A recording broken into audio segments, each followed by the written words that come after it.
पुण्यातल्या एका जमिनीचा व्यवहार अजित पवारांना चांगलाच अडचणीत आणणारा ठरणार अशी चिन्ह आहेत।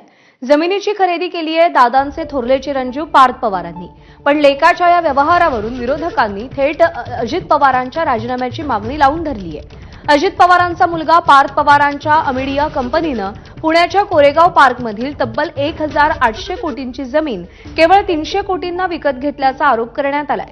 धक्कादायक म्हणजे ही जमीन महार वतनाची असल्याचं समोर आलंय, त्यामुळे पार्थ पवारांसोबतच अजित पवार मोठ्या अडचणीत सापडलेत। विरोधक अजित पवारांचा राजीनामा मागतायत। दरम्यान चहूबाजूंच्या वादानंतर अखेर अमेडिया कंपनीला नोंदणी आणि मुद्रांक शुल्क विभागानं नोटीस दिली आहे। 2% स्टॅम्प ड्युटी भरण्याचे आदेश देण्यात आले, त्यामुळे 6 कोटी रुपये स्टॅम्प ड्युटी म्हणून पार्थ पवारांना भरावे लागणार आहेत। अमेडिया कंपनीनं सवलत घेत 500 रुपयांचं मुद्रांक शुल्क भरलं होतं। दरम्यान या प्रकरणी चौकशी करण्यात येणार असून 7 दिवसात अहवाल सादर करण्याचे आदेश देण्यात आलेत, त्यामुळे अजित पवारांची आता चहूबाजूंनी कोंडी झाली आहे।